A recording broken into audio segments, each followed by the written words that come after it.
Masifnya swab tes terhadap orang yang kontak erat dengan pasien COVID-19 membuat laboratorium pengujian swab PCR di Yogyakarta kewalahan.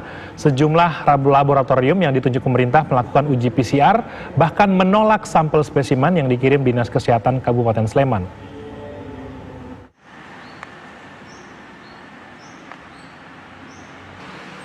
Ratusan sampel spesimen menumpuk di Laboratorium Mikrobiologi Fakultas Kedokteran Keperawatan dan Kesehatan UGM serta Laboratorium Balai Besar Teknik Lingkungan dan Pengendalian Penyakit Yogyakarta.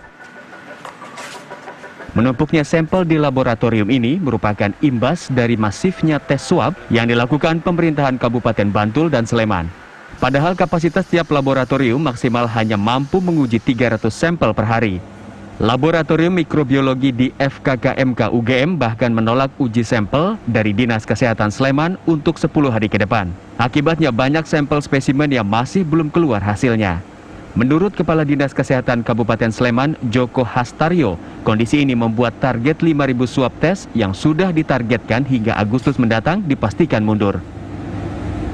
Saat ini itu laboratorium pemeriksa itu sedang penuh ya, sehingga banyak sekali menolak dan yang kemarin sudah kita lakukan terhadap ASN di salah satu perangkat daerah di Sleman itu sudah kita masukkan sejak seminggu yang lalu, tapi sampai sekarang, sampai kemarin sore itu belum ada hasilnya. Karena begini, kemampuan laboratorium masing-masing laboratorium itu kan terbatas ya, sehari itu paling sekitar 200 sampai 300 pemeriksaan. Nah, kebetulan banyak sekali swab massal yang terutama dilakukan oleh Bantul dan Sleman, itu banyak sekali. Bantul itu mestinya di BTKL, sedangkan Sleman di laboratorium FKKMK UGM. Nah, ternyata Bantul itu BTKL yang kapasitasnya sebetulnya besar, tidak pernah libur. Ya, tanggal merah pun mereka masuk, mereka sudah kewogen, sudah tidak kuat menampung yang dari Bantul. Dinas Kesehatan Kabupaten Sleman berharap sampel spesimen yang dikirim ke laboratorium bisa segera diketahui hasilnya agar bisa digunakan sebagai data tracing pasien COVID-19. Dari Sleman, Yogyakarta, Andri Prasetyo, TV One mengabarkan. Ya, untuk informasi selengkapnya kita bergabung dengan Kepala Dinas Kesehatan Kabupaten Sleman, Yogyakarta, Bapak Joko Hastario. Selamat sore, Bapak Kepala Dinas. Pak, ini informasinya menumpuk di sana dan ada yang tertunda bahkan ditolak. Berapa banyak Pak yang tertunda dan bahkan ditolak dari laboratorium yang ada di sana? Terima kasih. Jadi kita melakukan tracing maupun screening terhadap untuk meneliti ini ya kemungkinan tertular COVID. Itu kan target kami kan sebetulnya 1.000 sampel setiap minggu. Nah, kebetulan kemarin kita baru saja selesai melakukan screening terhadap tenaga kesehatan. Kemudian juga kebetulan ada tracing terhadap kasus positif. Itu sampai hari ini memang belum bisa keluar hasilnya. Dan bahkan memang yang tadi disebutkan laboratorium dari mikrobiologi FKKMK UGM itu sudah memberikan warning kepada kami 10 hari ke depan tidak bisa lagi menerima sampel. Padahal jadwal kami untuk melakukan screening ke berbagai sasaran ya, besok rencananya itu di pondok pesantren itu jadi agak mengkhawatirkan ya, karena nanti kalau terlalu lama terkumpul tapi tidak diperiksa kan juga akan rusak spesimennya itu. Begitu.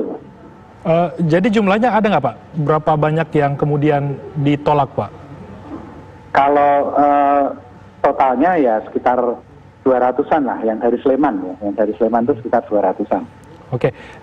Di sana ada berapa lab sih Pak yang ditunjuk pemerintah untuk melakukan tes PCR Pak, uji PCR? Ya. Di DIY itu ada 5 laboratorium, tapi kan sudah dilakukan zonasi ya, jadi per zona. Misalnya untuk Kabupaten Sleman itu memang di Laboratorium Mikrobiologi FKKMK UGM. Kemudian untuk rumah sakit yang ada di Sleman itu juga di zona, dibagi-bagi.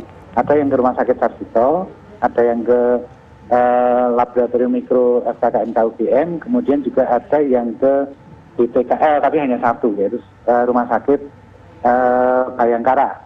Nah, belakangan ini karena kami agak kesulitan merujuk ke lab yang ditunjuk tersebut, kita berkoordinasi dengan Fakultas Kedokteran UMY, Universitas Muhammadiyah Yogyakarta. Mereka sudah mempunyai lab dan sedang dalam proses registrasi ke Kementerian Kesehatan.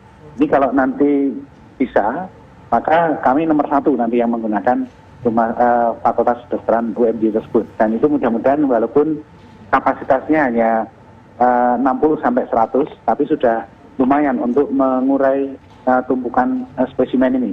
Karena ke depan ini sebetulnya kan kami setiap minggu kita target 1.000 sampel, 1.000 spesimen. Ya, tapi karena kemarin ada penumpukan di laboratorium, kami terpaksa melakukan pengaturan ulang. Jadi mungkin satu minggu hanya sekitar 300 sampai 400, ya, supaya kita bisa mengejar target 5.000 atau 5.500 spesimen sesuai dengan target dari pemerintah pusat. Gitu. Oke, jadi hasilnya berapa lama tertunda Pak untuk mengetahui hasil-hasil tes tersebut? Ya, sebetulnya laboratorium mikrobiologi UGM itu dulu tepat hasilnya, 2-3 hari sudah keluar.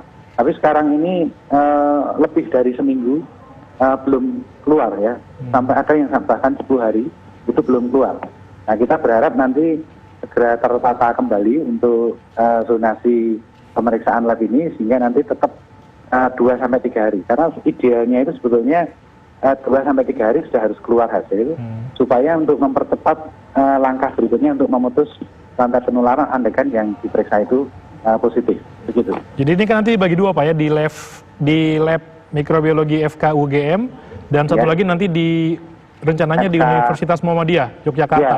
Di UM-nya ini di UM-nya berapa banyak Pak nanti kira-kira bisa menampung spesimen dari tempat Anda dari Blitar? Menurut informasi yang kita terima, FKUMY ini hanya bisa meriksa antara 60 sampai 100 spesimen setiap hari.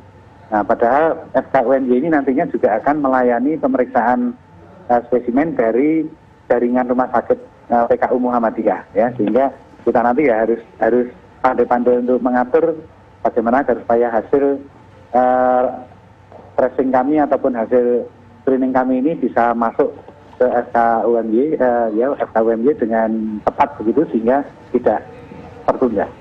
Nah, ini kan spesimennya terpaksa tertunda ya, bahkan seminggu belum keluar. Ya. Apakah ini bisa mempengaruhi hasil nggak Pak? Karena kan ini menunggu cukup lama. Ya, jadi untuk penyimpanan spesimen laboratorium dari VTM itu yang sudah disimpan dalam VTM itu kan ada batasnya ya. Jadi kalau di suhu 2-8 derajat Celcius itu paling lama 3 hari. Tapi kalau lebih dari 3 hari itu harus disimpan di suhu minus 10 derajat Celcius. Jadi dia kalau di laboratorium sana nanti disimpan di dalam suhu es ya, itu bisa sampai lebih dari 3 hari bisa. Oke. Ini kan labnya sudah penuh Pak ya. Ada ini nggak Pak? Ada upaya lain nggak Pak untuk mencari lab lain mungkin di luar Sleman atau lab-lab lain yang bisa kemudian memenuhi kebutuhan tes PCR di sana Pak? Ya. Kebetulan Fakultas Kedokteran UNY ini lokasinya malah di Bantul. Jadi kita memang kemarin berusaha untuk mencari solusi pemeriksaan ini dan alhamdulillah ada kontak dengan FKUMY dan mereka bisa menerima itu walaupun lokasinya ada di Bantul, tapi kami malah kemungkinan bisa memeriksakan spesimen kami ke sana. Kemudian kami juga sudah melaporkan ke Dinas Kesehatan DIY mengusulkan untuk ditata ulang untuk zonasinya ya, karena seperti laboratorium Balai Besar Veteriner di Kulon Progo itu kapasitasnya mungkin masih cukup untuk menerima dari tempat lain. Dan sekarang juga Rumah Sakit Angkatan Udara Harjolukito itu juga sudah mempunyai alat yang bisa memeriksa. Tapi sementara ini yang menggunakan baru Rumah Sakit Harjolukito itu. Baik, terima kasih Bapak Joko Hastaryo, Kepala Dinas Kesehatan Sleman Yogyakarta atas waktunya. Semoga ada solusi untuk pengetesan jumlah yang lebih banyak dari Kabupaten Sleman, Yogyakarta. Terima kasih banyak Bapak atas waktunya.